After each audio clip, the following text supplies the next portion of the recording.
Well, I've been a biologist all my life. I was interested in animals and plants even as a child, a young child. I studied biology. I also studied philosophy and history of science. I did research at Cambridge on plants and plant development. And then I taught there and did further research. Then I went to work in India in an agricultural institute because, first of all, I was very attracted to India. And secondly, I liked the idea of working holistically in agriculture, because in agriculture you have to take into account everything: the weather, the soil, the pests, the diseases, the economics, the people. So it's a kind of holistic approach, inevitably holistic, and I enjoyed doing that. Also doing something useful, trying to improve the yields of crops for poor farmers in the semi-arid tropics. In India, I went on thinking about a more holistic approach to biology, and then I spent a year and a half at a small ashram in South India writing my first book, A New Science of Life. In German it's called Das Schöpferische Universum. And incidentally, that book has just been reissued in a new edition, so I've just updated it after more than 25 years. So I've returned to that book recently and have been very pleased to get back into the whole theme of morphogenesis, the coming into being of biological form and morphic resonance. Since then, I've been doing research in a number of areas of biology, mostly ones which are unexplored or very little researched.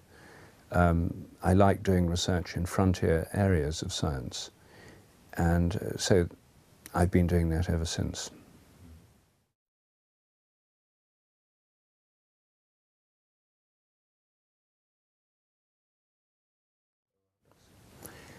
I'm interested in what I call the mysteries of everyday life, things that happen to lots of people, but which science can't explain.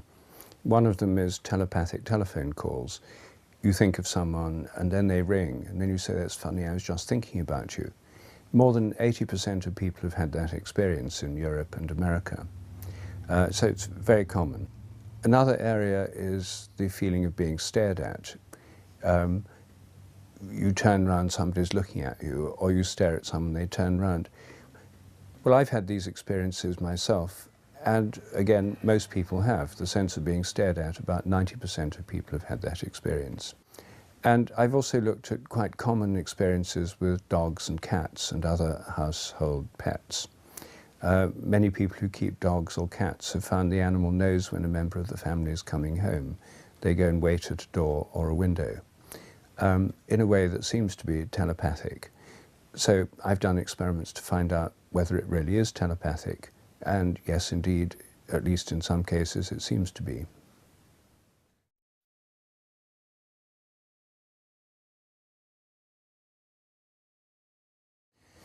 My experiments with telephone telepathy are designed to find out if people really can tell who's calling. The standard skeptical argument is that it's just coincidence. You think about people all the time, one of them calls, then you imagine it's telepathy, and you forget the millions of times you're wrong.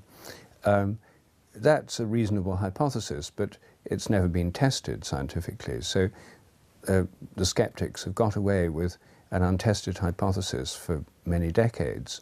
I've tried to test their hypothesis. Is it just chance coincidence? How we do the experiments is that the subject gives the names of 4 people they might be telepathic with, and they give us their telephone numbers. They sit at home, they're filmed on videotape, they have a landline telephone with no caller identification system. We pick one of the 4 callers at random, that person rings up, the phone rings, and before they pick the telephone up, they have to guess who it is. I think it's John. Hello, John. They're right or wrong. By chance, they'd be right 25% of the time. In our filmed experiments with hundreds of trials, they're right about 45% of the time. So that's very significant statistically. People are better than chance. Nobody's been 100% correct. And this is a very artificial experiment, but nevertheless, it shows a positive and rather persuasive result.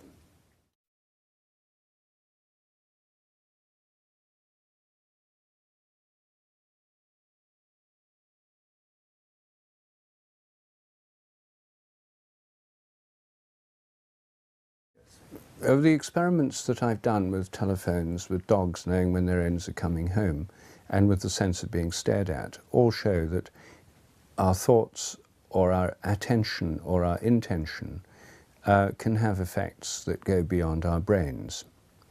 Now, of course, everybody agrees that intentions can have effects that go beyond the brain through words and through actions and through changes in the position of the body and so forth. What I'm saying is that intentions and attention have effects that go beyond that. They can work even at a distance. So if you make an intention to telephone somebody, they can feel that intention before you've even made the telephone call. If you have a dog and you intend to go home, the dog can pick up that intention even before you get in the car to set off home. And we've done lots of experiments where we film the dog. We have people come home at random times. We have them come home in taxis to rule out familiar car sounds. All these things show that attention and intention can work at a distance. They're not confined to the inside of the head. The conventional view, the materialist theory of the mind, which is still the dominant theory within academic science, says that the mind is the brain. Mental activity is brain activity. All your thoughts, intentions, and so on are inside your head. What I'm suggesting is they're not all inside your head. They extend beyond your head through fields, which I call morphic fields. And a good analogy would be something like a cell phone, a handy. In the mobile telephone, there's an electromagnetic field inside the phone, but the field of the phone extends beyond the surface of the phone. It extends over hundreds of meters.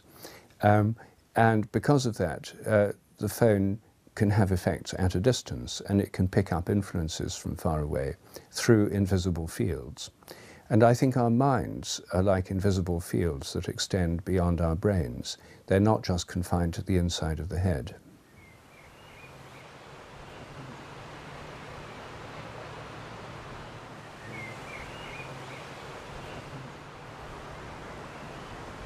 I haven't studied how to train any of these abilities.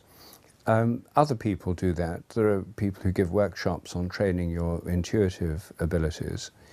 In the martial arts, they have a training method for becoming aware of when people are behind you and might attack you from behind. You can feel their intention. So I myself have not developed training methods, but other people have, and I think these abilities can be trained. Of course, people vary in these abilities quite tremendously. I mean, every human being is different from everyone else. We all have a different acuity of smell or hearing or musical ability or mathematical ability. None of us are exactly the same in every respect. And I think it's the same with these telepathic abilities and sensitivity to being stared at and so on. Some people are more sensitive than others. And of course, our ability to detect these things depends on the situation. People are more sensitive to being stared at when they feel vulnerable or in a dangerous situation than if they're feeling perfectly safe and calm. So all these things are variable, and these experiments I've been doing show that they exist, but nobody's examined all the things that affect them.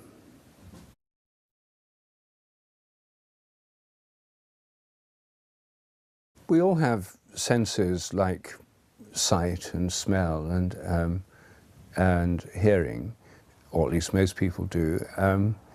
I think that these other abilities, telepathic abilities, and the ability to know when you're being stared at, these are similar to our normal senses. I think most of us have them to some degree, but we don't always pay attention to them. They're not always relevant.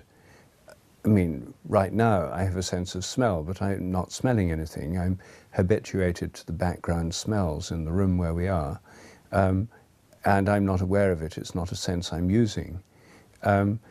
So these other abilities, the telepathic abilities and so on, again, most of the time we may not be aware of them. And some people pay more attention to them than others. Some people are particularly insensitive telepathically, and one thing that interferes with it is intellectual activity. generally speaking, the least sensitive people telepathically are male intellectuals.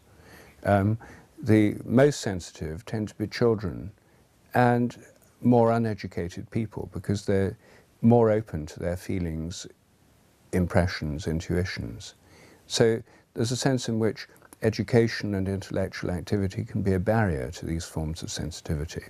I'm not saying there's anything wrong with intellectual activity, I'm just saying that these are basic fundamental sensations which a lot of intellectual type of people filter out of their awareness.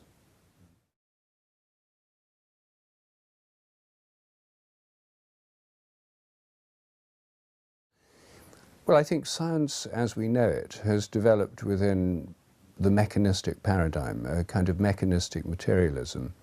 The idea there's nothing in nature except physical forces, fields and matter, that the mind is nothing but an activity of the brain, and that there's no basic consciousness in nature. It's a rather limited view of nature. It uses the machine as its primary analogy, and it's a very good model of nature if what you want to do is make machines. It's a perfect paradigm for an industrial age, but it doesn't give us a very good understanding of animals and plants and of life. It gives us very little understanding of the nature of the mind, and this is one of the most unexplored areas in all of science. It's now one of the most exciting areas. Consciousness studies is a frontier area of science, largely because consciousness itself has been so ignored by scientists for so long. And now, at last, people are looking at this and realizing we know almost nothing about the nature of our own minds and how they relate to our brains. So I think the paradigm shift that is already happening, first in physics, biology is lagging behind, but it's already happening. It's a move towards a more organic view of nature, a more interconnected view of nature, where we see nature, the whole universe, the earth, and living organisms as organisms, not as machines. The whole cosmos, according to the Big Bang theory, is like a developing organism. The Big Bang is a bit like the hatching of the cosmic egg. And since then, the whole universe has been growing, expanding, and as it does so, new forms and structures appear within it. Now, no machine is remotely like that, but that's just what developing animals or plants are like, or embryos. They grow and new things appear within them as they develop. The idea of the Earth as a living organism, Gaia, is now widely known. Quantum physics has shown us that things are much more interconnected than we previously imagined. The idea that all of nature is rigidly determined has given way to a recognition of indeterminism. Probability and chaos theory has shown so much of nature is not strictly predictable in the old-fashioned sense. In all these ways, we're coming back to an idea of nature as a living organism, much more interconnected than before. And I think this more holistic approach is the way science is going and is bound to continue to go. The mechanistic approach already looks very old-fashioned and restrictive. And I don't know how long it will be before academic science breaks out of it. Already many scientists realize we need a new paradigm, but most of them don't feel able to speak about it in their institutes because they're afraid people will think they're too strange. I think what we really need is something analogous to the gay liberation movement, because science is full of closet holists, and so is medicine. And so it's not a matter of convincing lots of people of things they don't already believe. It's much more a matter of empowering people to speak freely about what they really think, instead of being intimidated by a dogmatic orthodoxy which has lost its power. There are still a few fanatical defenders of mechanistic materialism, especially militant atheists like my countryman Richard Dawkins. But these, I think, are a minority of scientists today. They claim to speak for the majority, but actually they don't.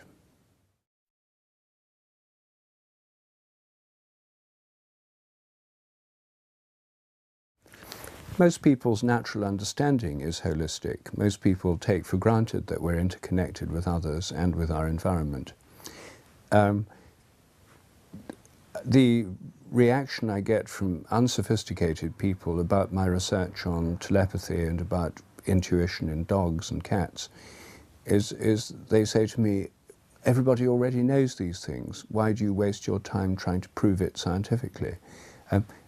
Most people just take these things for granted. Most people, I think, recognize that we're connected with nature, the Earth is connected with the universe. I think one of the reasons for the popularity of astrology is that it suggests that the Earth and what happens here is related to the rest of the solar system, that it's not just an isolated unit. Personally, I'm not very interested in astrology, but I like the idea that the whole solar system is interconnected as an organism. I think that idea is true. Whether or not the actual practice of astrology is of any value, it certainly helps some people. It's not something I've ever been keen on personally, but I think the reason for its intuitive appeal to a lot of people is that its background philosophy is holistic. It suggests interconnections.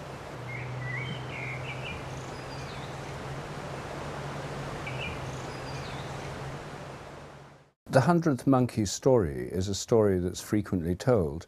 The story is that monkeys learned to wash sweet potatoes on beaches in Japan, and then when the 100th monkey had learned it, suddenly monkeys all over Japan on different islands all started doing the same thing. Unfortunately, that story, as it's commonly told, just isn't true. And the person who first told it, Lyle Watson, in his book Lifetide, made it very clear that he was making it up. He had spoken to Japanese researchers on monkeys. They'd told him that they thought behavior could spread, that once some animals had learned something, it could spread to other animals elsewhere.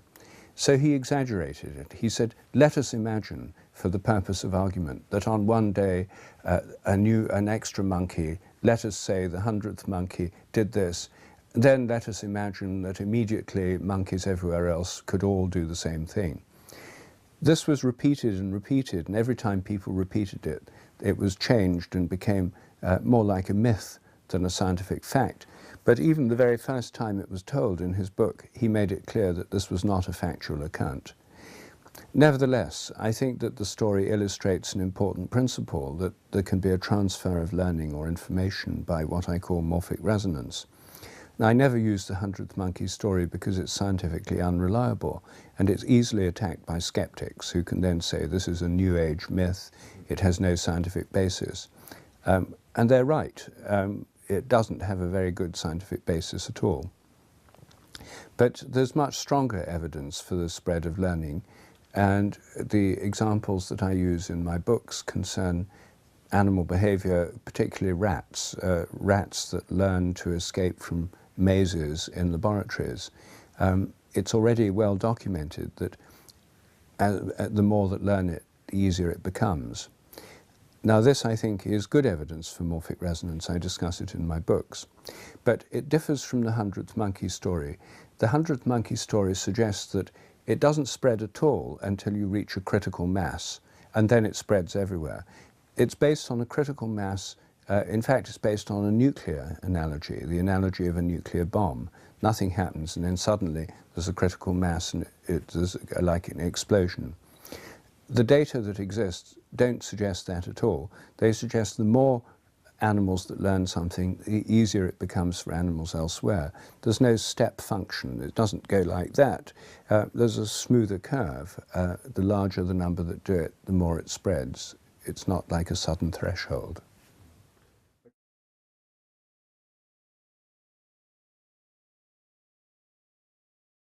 Morphic resonance is a theory of habit, and it says that habits spread. The more people who do something, the easier it is for others to acquire that habit. Unfortunately, it has no built-in moral filter. So the fastest spreading habit in the world at the moment is consumerism. Literally billions of people in India, China and elsewhere are being turned on to Western television, advertising and consumerism. And this is the fastest growing habit in the world at the moment. It's spreading at an incredibly quick rate, and it has a huge effect on the world environment and economy. So if a few people start leading a more responsible, austere lifestyle, that too might make it easier for others to do it. But these fields are in competition with each other, and definitely the ones that are spreading most at the moment are the consumerist lifestyles initiated in the West, but now spreading to the whole of the rest of the world.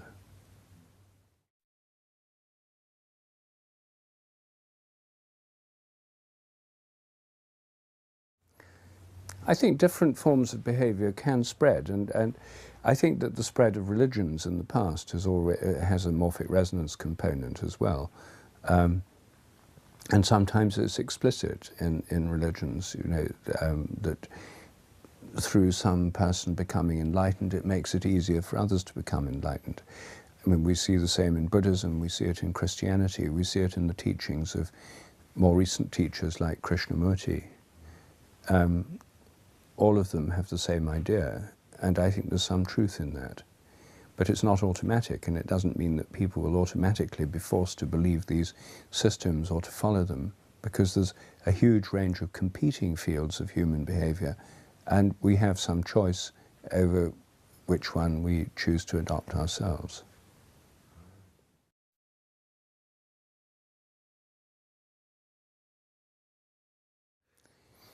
When I went to live in this ashram in India, it was an ashram run by someone called Father Bede Griffiths, an English Benedictine monk who'd spent many years in India. He wore the robes of a Hindu holy man, and his ashram was an attempt to form a bridge between East and West. So the central core of the practice was Christian, but we had yoga, meditation, mantras, Sanskrit chanting, and so forth as well. For me, this was a very important place because I'd lived in India for years. I was very influenced by Indian philosophy. On the other hand, I'm a Christian and I've been grown up in a Western culture. And for me, it was important to find a bridge between these two. Instead of having two compartments in my mind, I wanted to find a way of bringing them together. And Father Bede provided a personal example of this, and his whole ashram was a community that did this. It was like a synthesis or an integration of East and West. For me, it was a very good place to live, to explore. It helped me find a way of bridging these two very different cultural views. It was also a very beautiful and peaceful place to live, and an ideal environment for writing a book, a scientific book. For me, the synthesis of the Eastern world, the Western world, and also the spiritual and the scientific, it was a completely integrative community in which to live. And Father Bede Griffiths himself had a very integrative way of looking at the world. For me, it was the perfect place to be at that time.